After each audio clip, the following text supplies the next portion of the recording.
Yo, what's up guys? It's Noah here, and in today's video, we're going to be talking through some player props I like on Prizepicks for today's NBA slate on Thursday, May the 8th. We only got one game on Thursday night. We got game 2 of Timberwolves and Warriors. Even though we have one game, still want to give you guys some props that I do like from this game. We got two plays, one from each side that we're going to talk about and break down in this video. So before we do get started, guys, make sure that you hit that like button down below. If you do enjoy these Prizepicks videos, make sure to hit that subscribe button as well.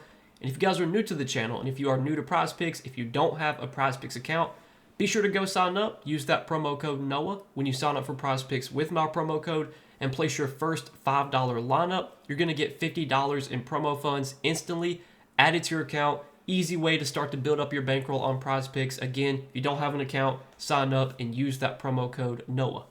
And I do also want to give a quick shout out to Sleeper. We do have a partnership with Sleeper as well. You guys can go sign up for Sleeper. Use promo code NOAH over there, and you'll get your first deposit matched up to $100. So whatever you put in, they will match that up to $100. You put in 50, they'll give you an additional 50. You put in 100, they'll give you an additional 100. But this is another way to start to build up your bankroll over on Sleeper. Use that deposit bonus. Hopefully those promo funds they give you, you can make some money off of those. Build that bankroll up on Sleeper. And for those of you that are like low stakes players, so if you're a person that maybe only bets like $5, $10 a day, Sleeper does promotions, discounts all throughout the week with $10 limits. So those discounts are going to be very beneficial to you. You can play those discounts. They pretty much have them like every day. They're doing discounts on props, protected plays. They're doing payout boosts, all kind of stuff over there on Sleeper. They have a lot of promotions they do throughout the week. So if you guys don't have a Sleeper account yet, I do recommend giving them a try.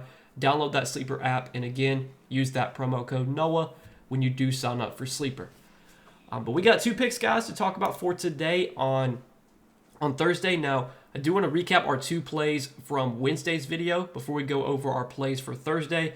So we gave out two picks Wednesday. We went 1-1. We hit one play, but we lost one play. The play that we hit was our over on Karl-Anthony Towns, 35.5 fantasy score. Hit relatively easily. Cat had a really good game Wednesday night. Went over his fantasy score, I want to say like early in the fourth quarter.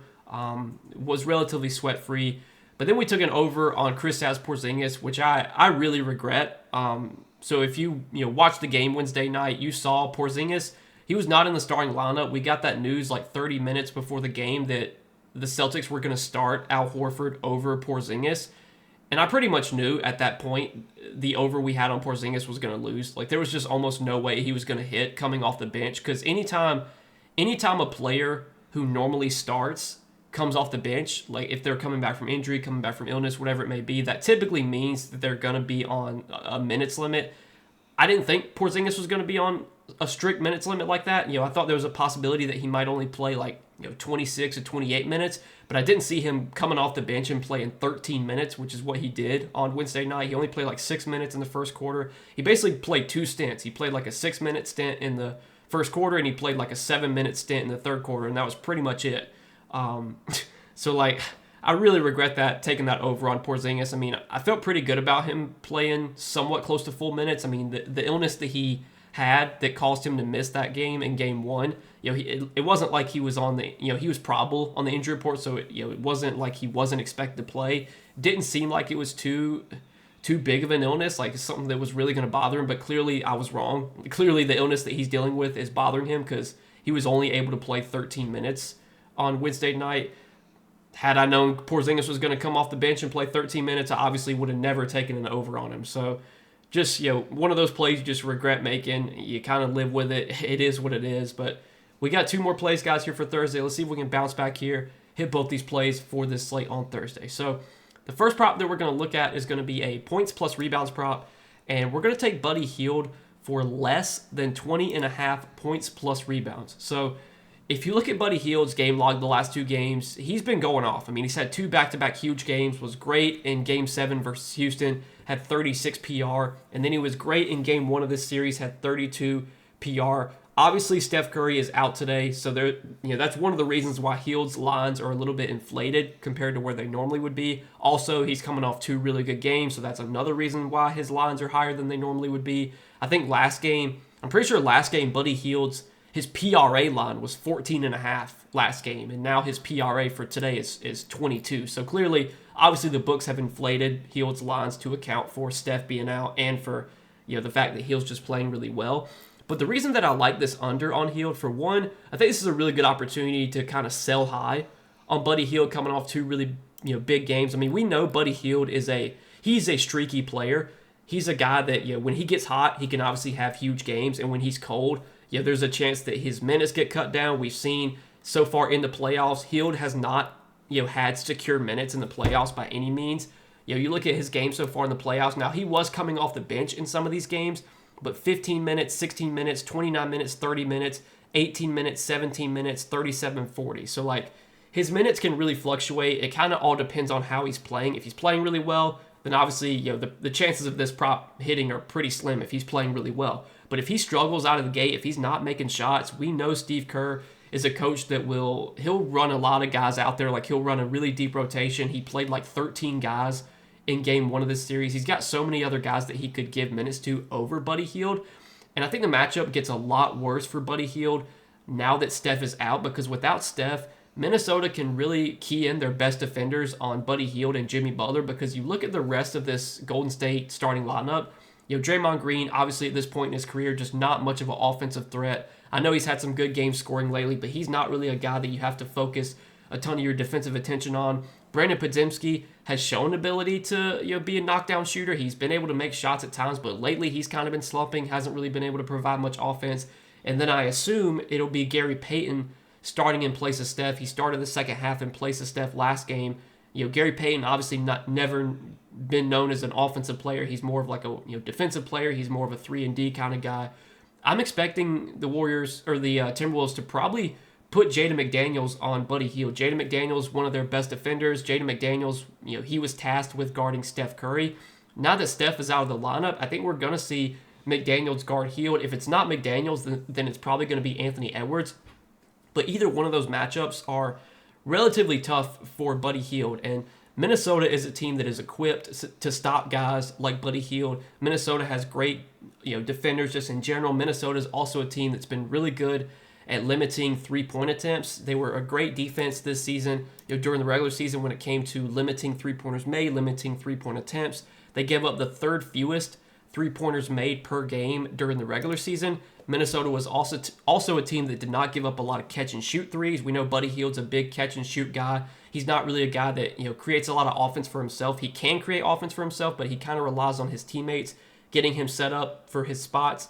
And this season, in terms of three-pointers, in terms of catch-and-shoot threes allowed, or catch-and-shoot threes made per game, Minnesota giving up the fourth fewest catch-and-shoot threes made per game. So just don't think this is a great spot for Buddy Hield, and especially now that Steph is out, I really think Minnesota can kind of key in their best defenders on Buddy Hield. And man, after Buddy Hield has such a big game in game one, you would think Minnesota's game plan here is going to be kind of to slow down Buddy Hield. So I do like this as a spot to kind of fade Buddy Hield coming off a big game in game one. Also, the reason that I like taking his under on PR instead of like points or PRA is because Buddy Hield typically never been much of a aggressive rebounder. Now, he did have 8 rebounds in game one of this series, and he obviously played a ton of minutes in game one.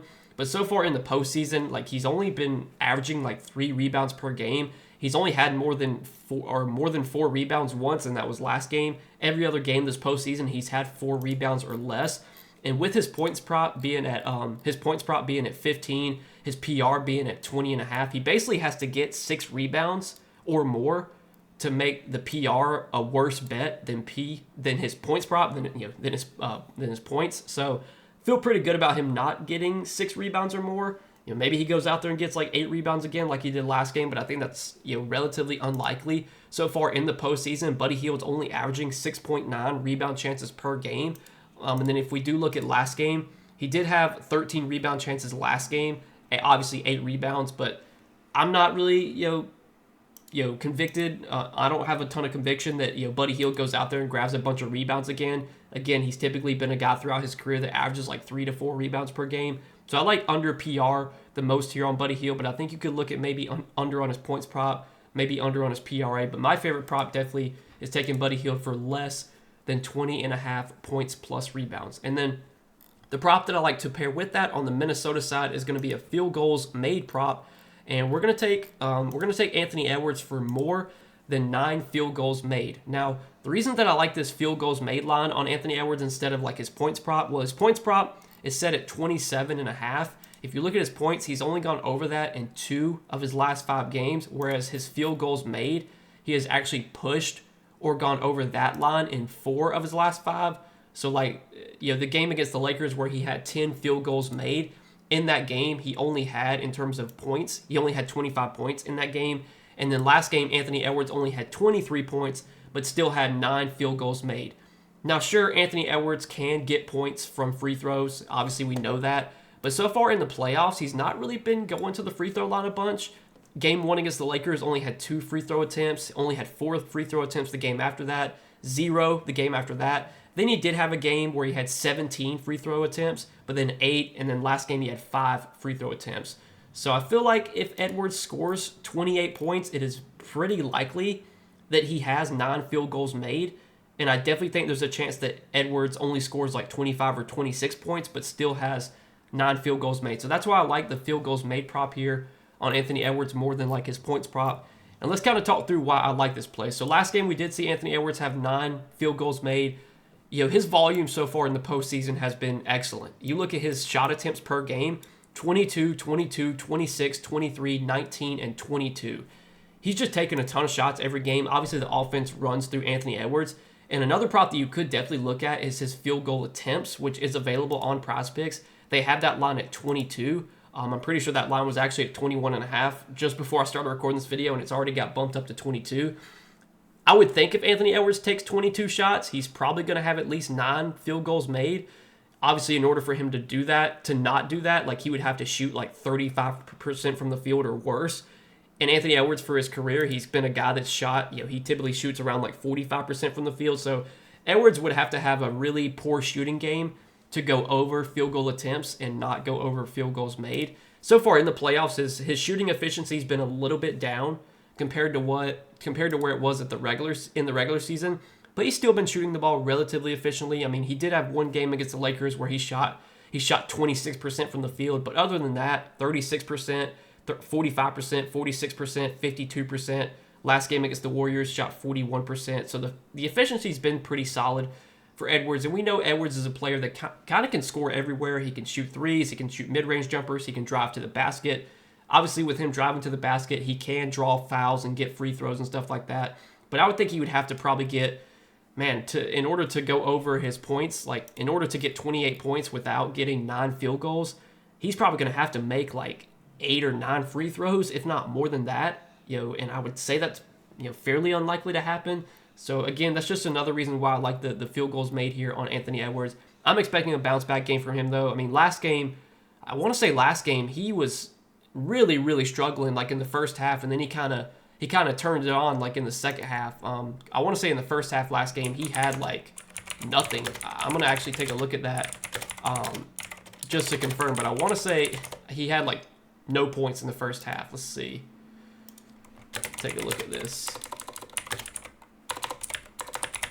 So in the first half last game, yeah, he had 1 point on 0 for 8 shooting. So of his, 9 field goals made that he had last game, I mean, 8 of those came in the first, or all 9 of those came in the second half. He had 0 field goals made in the first half. So I mean, obviously, if Anthony Edwards just makes one more shot, one shot in the first half, he goes over this line. But you could clearly see he was starting to find his rhythm in the second half of that game. Obviously, with them losing game 1, they're going to need Anthony Edwards to step up, have a big game here. He's going to play really big minutes as long as this game's competitive. This game does have a 10.5 point spread, so I guess there is a little bit of blowout risk here. But I mean, Anthony Edwards in a blowout would probably still play like 36 minutes. And if the game's competitive, he's probably playing like 40 to 42 minutes. So I like this spot for Anthony Edwards. I like him to have more than 9 field goals made today. So these are the 2 props, guys, that we're going to roll with for this Warriors and Timberwolves game 2 of this series, which is on Thursday night. Again, this is the only game that we have on Thursday night, so it's a 1-game slate. Would recommend playing light. Anytime it's only 1 game, it's just going to be hard to find a bunch of props to like because you're kind of limited with your options. But looking at the board the night before on Wednesday night, these were 2 early plays I liked. And as always, I will give out more Prizepicks plays for today. I do provide those over on Patreon. We did have a full sweep on our 4 Patreon plays that we posted. Gave out 2 MLB plays, 2 NBA plays on Patreon, hit all 4 of them. And I do post, Patreon plays daily, whether it's NBA or MLB. Typically, I post both sports every day on Patreon. So if you guys are interested in that, that's linked down below in the description. You can check that out again if you're interested. But that's all that I got for tonight, guys. Good luck on this slate. Let's make some money tonight. Appreciate you guys watching the videos as always, and I'll see you guys in the next one.